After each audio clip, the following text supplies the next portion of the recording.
Mehmonimiz juda kuchli va o'ziga xos qarashlarga ega inson. U odatiy chegaralardan tashqarida fikrlashi hamda arxitektura, shaharlar va kelajak haqidagi tasavvurlarimizni o'zgartirgani bilan mashhur. Zamonamizning eng ta'sirli arxitektorlaridan biri janob Bjarke Ingels.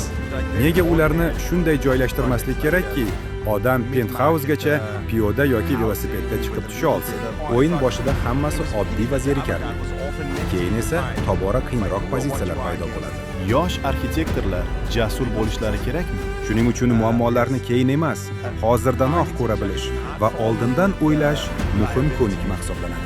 Butunlay yangi konsepsiyalarni taklif qilishadi. Sizningcha bunday loyihalar shahar, hudud va ijtimoiy tuzilishga qanday ta'sir qiladi? Biz ularni bunga undagan ichki sabab, orzu yoki ehtiyojni tushunishimiz lozim. Qanday uchta eng muhim maslahatni bergan bo'lardingiz? Funksiya, dastur, budjet, muddat, gravitatsiya, suv oqimi, odamlar sizdan so'ramagan narsani. Bu sizning dunyoga sovg'angiz.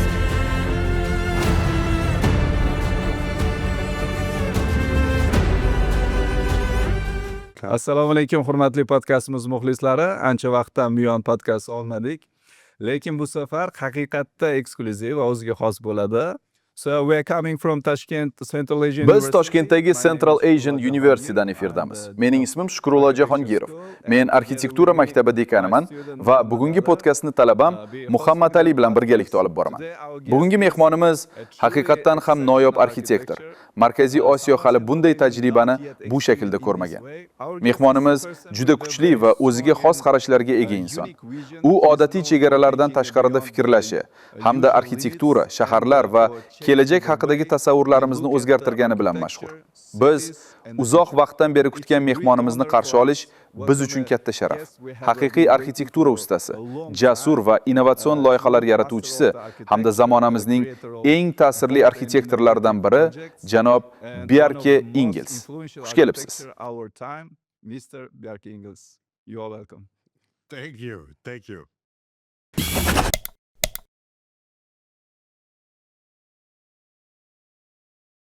Janob Ingels, bugun sizni bu yerda mehmon qilish biz uchun katta sharaf. Bugungi vaqtimiz cheklangan bo'lsa-da, sizga Toshkentning bir qismini ko'rsatish imkoniga ega bo'lganimizdan juda xursandmiz. Bilamizki, bu yerga safaringiz oson bo'lmadi va afsuski parvozingiz ham kechikdi. Shunga qaramay, barcha qiyinchiliklarga qaramasdan bizga qo'shilish uchun vaqt ajratganingizni juda qadrlaymiz. Keling, avvalo shundan boshlaylik. Toshkent haqidagi ilk taassurotlaringizni eshitishni istardik. Qisqa tashrifingiz davomida sizni eng ko'p nima hayratlantirdi? What stood out you most during your short visit? Men bu savolga Toshkent va o'zbek madaniyatidan olgan juda qisqa taassurotlarim asosida javob beraman. Avvalo, Toshkentda quyosh juda erta chiqishini tasdiqlay olaman. Men tongi soat 5 da yotdim, lekin allaqachon tong otgan edi. Bundan qanday xulosa qilishni bilmayman. Ikkinchidan, men juda tartibli va toza shaharga keldim. Ko'chalarda katta daraxtlar soyasi, yangi binolar. Keyinroq bildimki, boshida ko'rgan binolarimning aksariyati 5 yildan ham yosh ekan va atigi 8 oyda qurilgan. Hatto Kopengagendagi eng katta bog'lardan biriga teng park 3 oy ichida yaratilgan ekan. Bugun birga vaqt o'tkazgan barcha insonlar, dekanlar, direktorlar mendan ancha yosh ekan. Siz ham hozir universitet dekansiz, undan oldin qurilish vaziri, undan oldin esa arxitektura amaliyotida dizayn yetakchisi bo'lgansiz. Bu yerda ishlarning juda tez amalga oshishi insonni ilhomlantiradi. Shuningdek, juda qiziqarli Sovet davri auditoriyasini ko'rdim. Siz uni eski bino deb atadingiz. Aslida u mendan atigi 6 yosh kichik ekan. Unda o'zbek me'morchilik elementlari, fors ta'siri, konstruktivizm va brutalizm uyg'unlashgan. Biz Islom sivilizatsiya markaziga bordik. U yerda chiroyli restavratsiya qilingan mahallani ko'rdik. Sariq g'ishtlar meni hayratlantirdi. Qiziq tomoni, sariq g'isht Daniyada ham juda keng tarqalgan material. 2 qavatli bu hudud menga g'alati tarzda daniyalik muhitni eslatdi. Asosan, men universitet nomining o'zida katta ma'no borligini his qildim. Central Asian University. Siz yer yuzidagi eng katta quruqlik markazidasiz. Buyuk Ipak yo'lining yuragida. Sizga turklar, mo'g'ullar, ruslar va forslar ta'sir ko'rsatgan. Ba'zida ular sizni bosib olgan va madaniyatini olib kelgan. Ba'zida esa siz ulardan nimadir olib qaytgansiz. Men Skandinaviyadanman, Yevropaning chekkasidan. Hatto rimliklar ham bizni bosib olmagan, ehtimol juda sovuq bo'lgani uchun. Shu sababli biz ancha yopiqligicha qolganmiz. Sizning tarixingiz esa doimiy almashinuv va ta'sirlar tarixidir. Shu bois sizda juda gibrid, lekin o'ziga xos madaniy identitet shakllangan. Hozir biz global dunyoda yashayapmiz deb aytamiz, lekin ehtimol siz 1000 yillardan beri global dunyoda yashab kelgansiz. Thank you very much. Sizni podkastimizda ko'rib turganimizdan juda mamnunman. Suhbatni shundan boshlamoqchiman. Sizning dunyo bo'ylab ko'plab mashhur loyihalaringiz bor. Orqaga qarab qaraganingizda, o'sha loyihalarni rejalashtirish yoki qurish vaqtida tushunmagan, lekin keyinchalik anglab yetgan narsalaringiz bormi?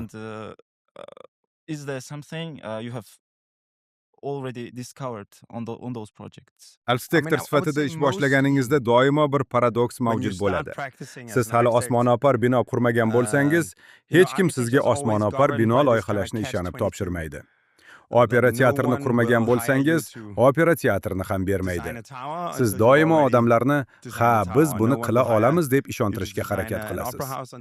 Dastlab bizga oddiy loyihalar topshirilgan. Masalan, o'rta toifadagi turar joylar va kichik tijorat joylari. Biz esa oddiy narsalardan noodatiy natija chiqarishga harakat qildik. Loyihalarning o'zi katta yoki mashhur emas edi. Opera teatrlari yoki muzeylar emas, oddiy kvartiralar edi. Lekin biz shunday dedik. Agar 500 ta kvartira qurishimiz kerak bo'lsa, nega ularning ayrimlarini boshqacha qilmaymiz?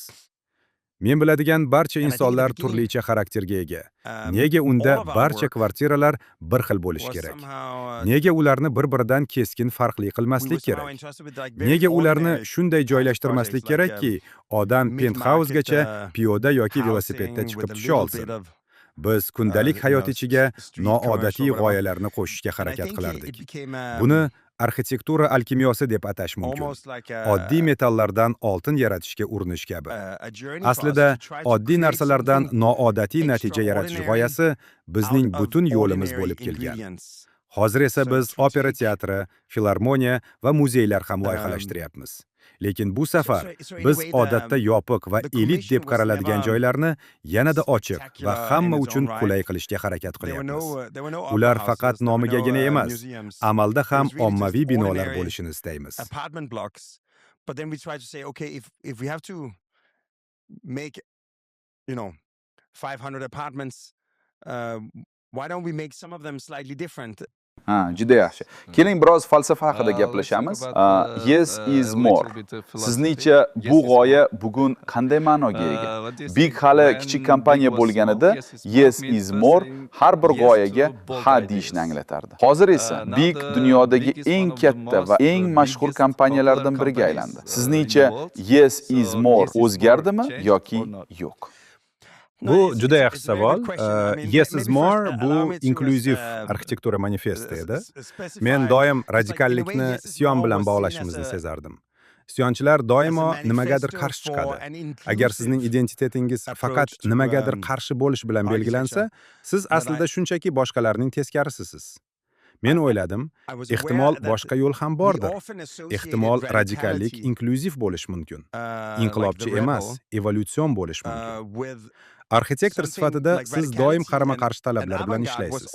Hatto arxitektura talabalarida ham tanqid paytida bir ustoz boshqasining teskarisini aytadi.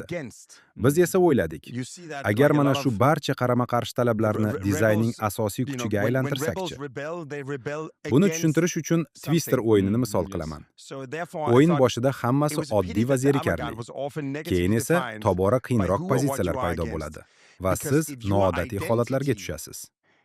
Aynan shu payt o'yin qiziqarli bo'ladi. Arxitekturada ham shunday. Agar barcha murakkab va qarama-qarshi talablarni qabul qilsangiz, odatiy yechimlardan chiqib, noodatiy shakllarga kelasiz. Yes is more'ning g'oyasi shu edi. Inklyuziya radikallikning bir qismi bo'lishi mumkin. Lekin vaqt o'tishi bilan men yana bir narsani angladim. Meni bugungi joyimga olib kelgan fikrlash tarzi meni keyingi bosqichga olib bora olmaydi. Dastlab biz har bir loyihaga ha derdik, chunki hali hech narsa qurmagan edik. Ammo keyinchalik yo'q deyishni ham o'rganish kerakligini tushundim. Chunki sizning vaqtingiz va energiyangiz cheklangan. Bu borada menga birinchi o'g'lim Darwin katta saboq berdi. Uning birinchi so'zi suv edi, lekin ikkinchi yoki uchinchi so'zi aniq yo'q bo'lgan.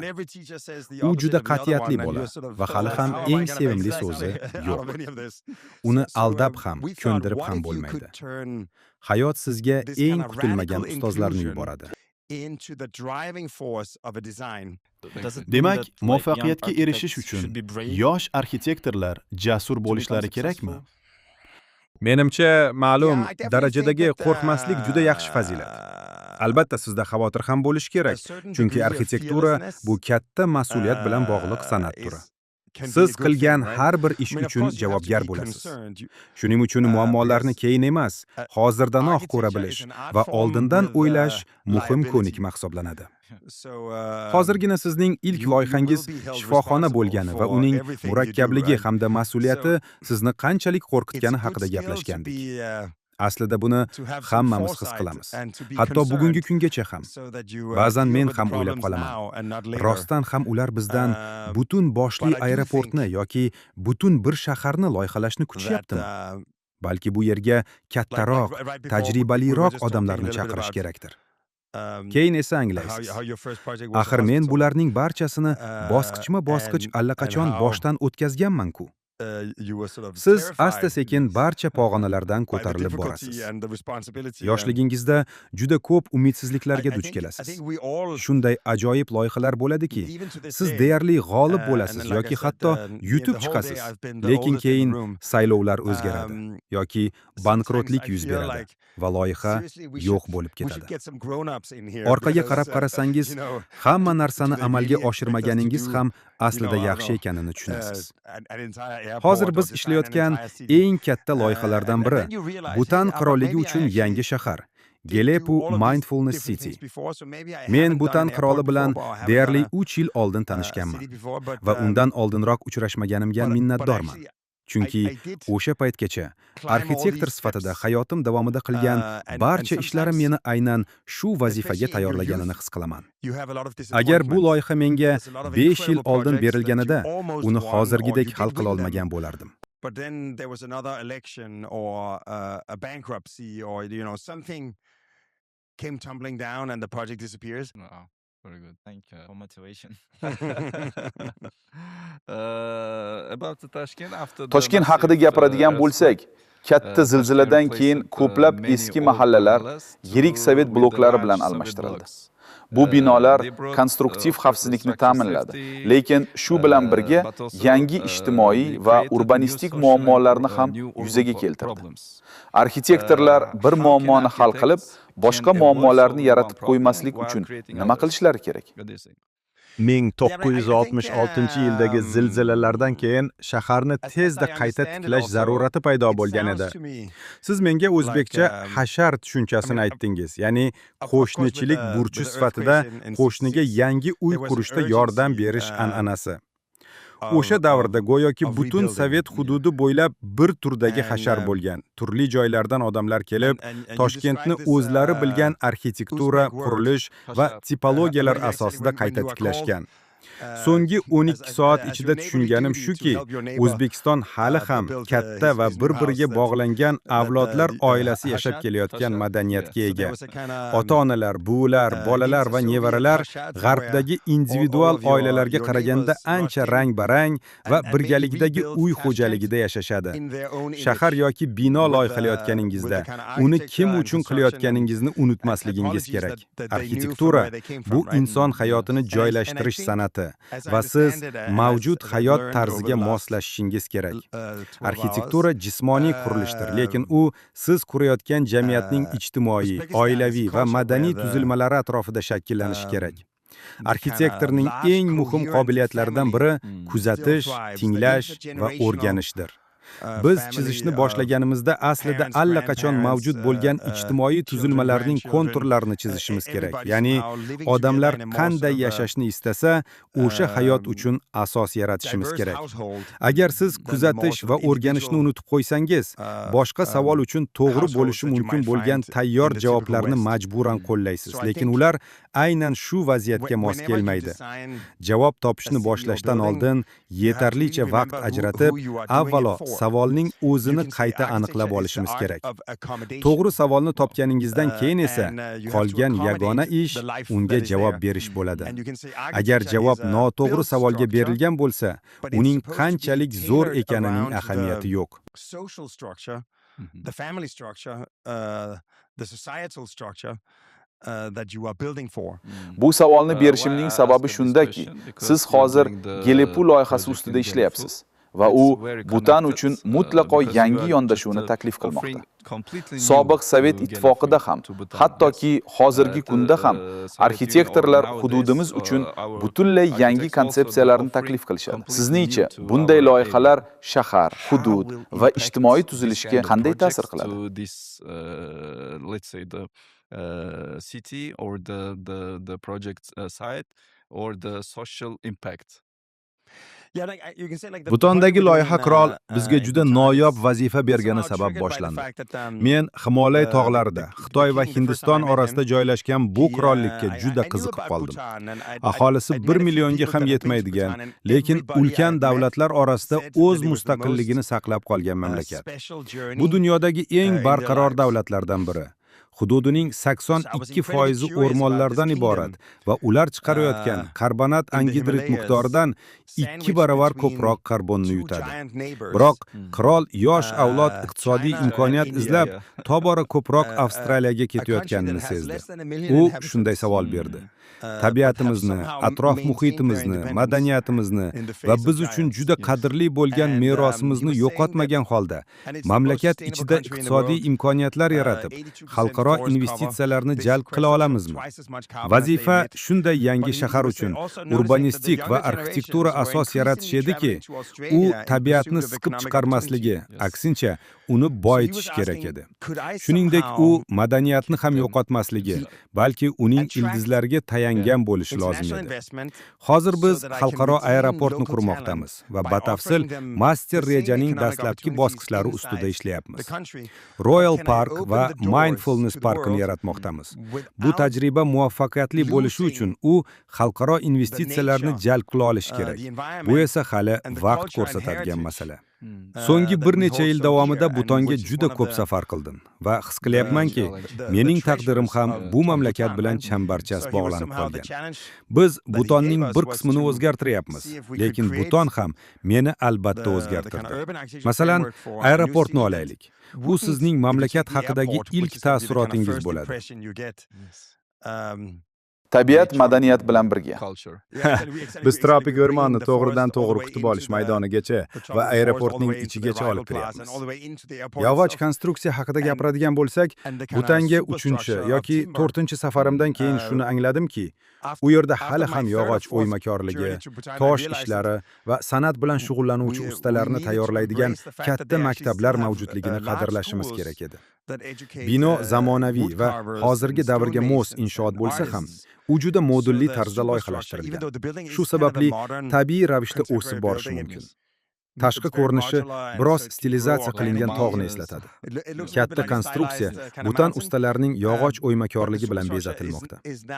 Loyihaning miqyosi juda katta bo'lgani sababli, ehtimol haqiqiy hunarmandlar mehnatini ishlab chiqarish robotlar bilan birlashtirishimizga to'g'ri keladi.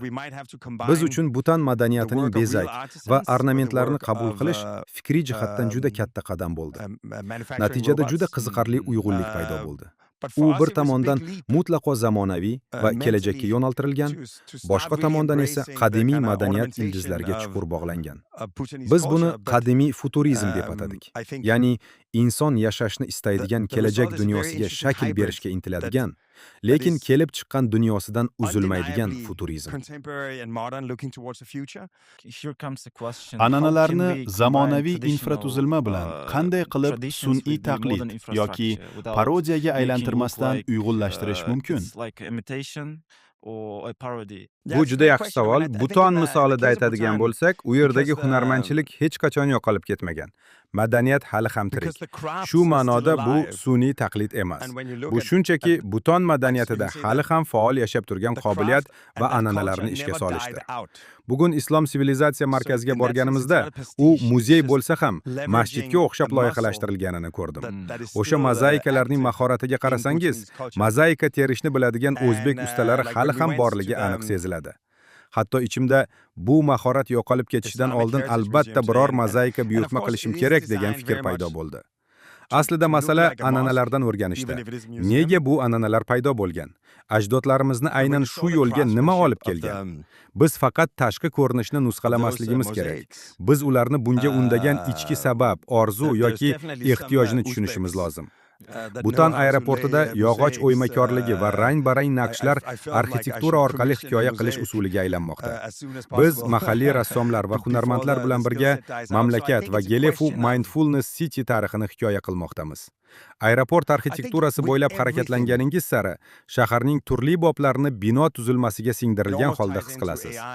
Biz binoning o'z konstruksiyasini, shu shaharning qayerdan kelgani va kelajakda nimaga aylanishni orzu qilayotgani haqidagi hikoyaning bir qismiga aylantiryapmiz.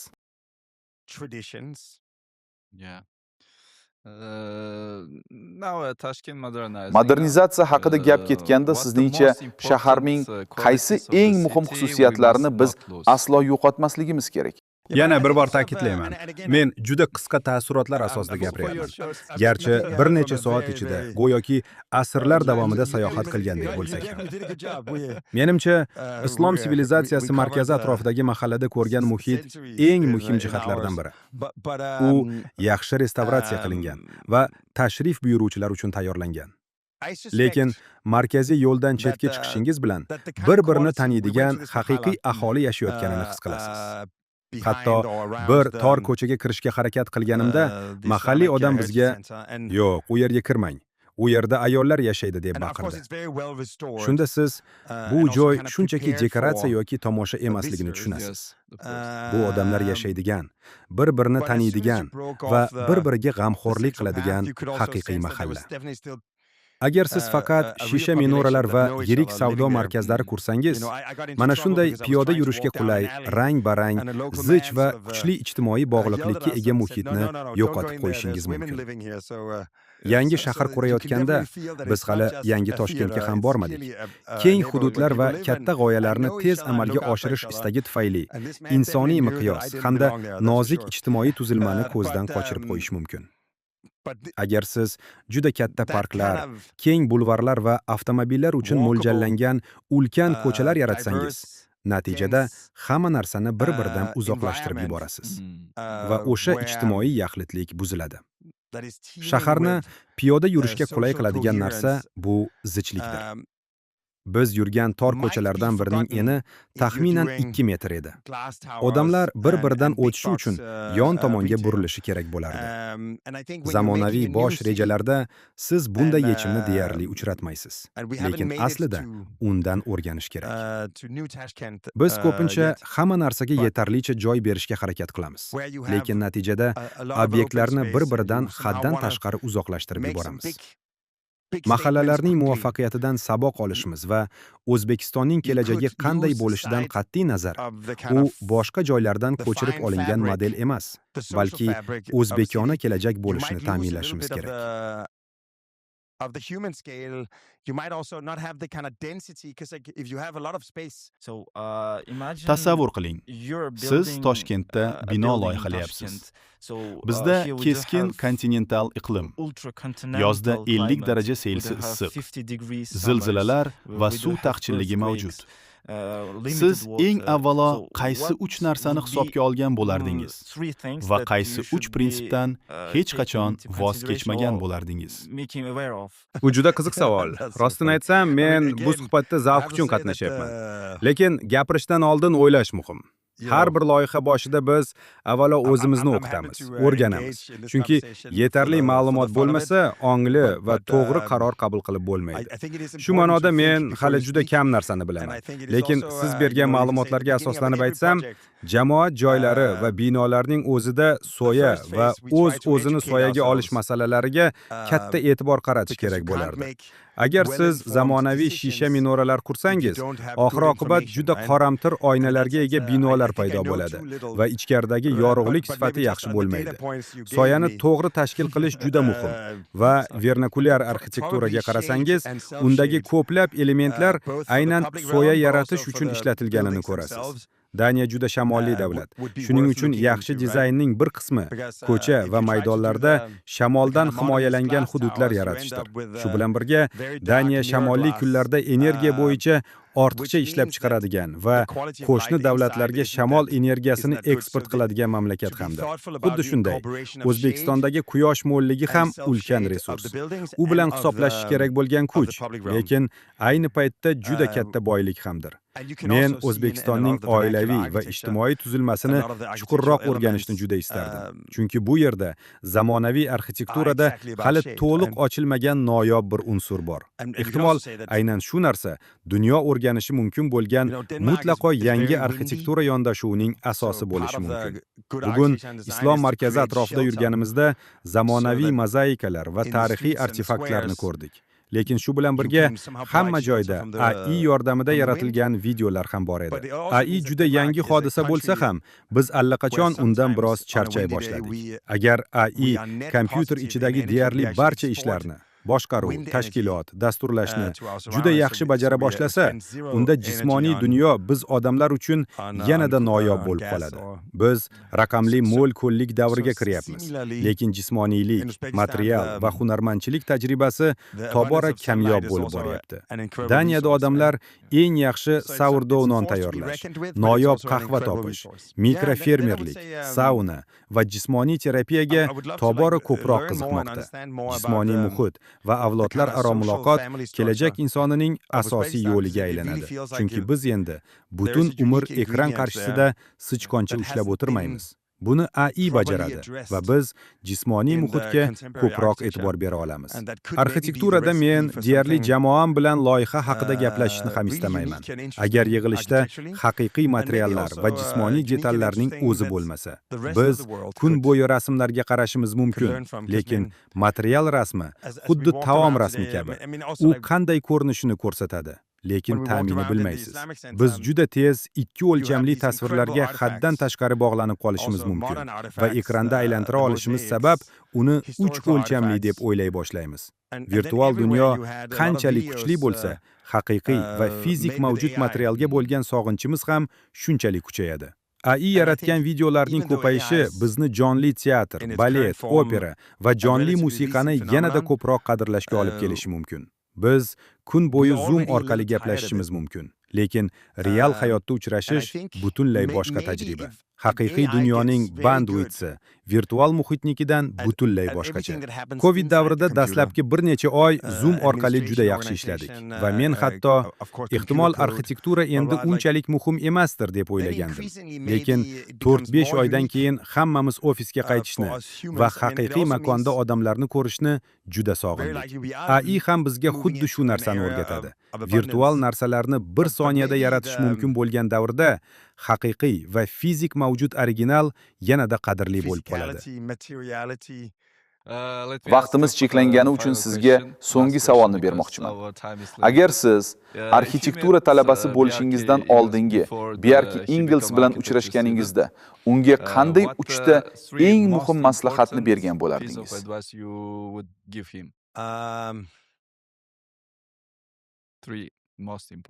Men universitetga kirganimda professorim Jens Thomas Arnfred 60-chi, 70-chi va 80-chi yillarda ijtimoiy uy-joy arxitekturasi bo'yicha ko'plab ilg'or loyihalarni amalga oshirgan. Biroz arxitektura hippisi bo'lgan inson bir nutq qilgan edi. U shunday degan: Arxitektura maktabiga xush kelibsiz. Bu yerda dastur bor. Siz ko'nikmalarni o'rganishingiz, kitoblar o'qishingiz kerak va bir necha yil shu yerda bo'lasiz. Lekin o'qishni tugatganingizda siz mana buni yoki boshqasini o'rgandingizmi? Bu menga muhim emas. Sizdan faqat bir narsani va'da qilishingizni istayman. Bu maktabni qalbingizda nimadir bilan tark eting. Chunki agar siz bilgan narsangiz yoki qila oladigan ishlaringizni nima uchun ishlatishni bilmasangiz, buning hech qanday ahamiyati yo'q.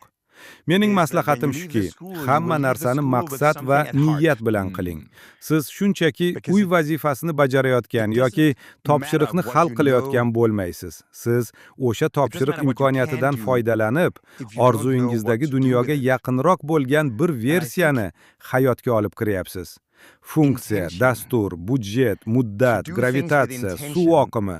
Siz barcha shu talablarni bajarishingiz kerak, chunki loyiha ishlashi lozim. Lekin shu bilan birga siz dunyoga undan ortiqroq narsani ham berishingiz kerak. Odamlar sizdan so'ramagan narsani. Bu sizning dunyoga sovg'angiz va loyihaning sizga bergan sovg'asi bo'ladi. Aynan shu qo'shimcha unsur va barcha ingrediyentlarni birlashtirib, yangi imkoniyat yaratganingizda siz dunyoni yaxshiroq joyga aylantirasiz. Loyiha esa o'z navbatida sizni ham boyitadi. Shuning uchun mening maslahatlarim: nimaga intilayotganingizni anglang. Qalbingizda nimadir bo'lsin va har bir ishni ongli niyat bilan qiling. All of that you have to do that because otherwise it's not going to work. Bugun biz bilan bo'lganingiz uchun katta rahmat. Bu men uchun haqiqiy sharaf. Chunki avval aytganimdek, bir stol atrofida o'tirib suhbatlashish mening orzularimdan biri edi. Toshkentga va sammitga tashrif buyurganingiz uchun samimiy minnatdorchiligimizni bildiramiz. Bu men uchun katta zavq bo'ldi. Suhbat menga juda yoqdi. Sizlar bilan tanishganimdan xursandman.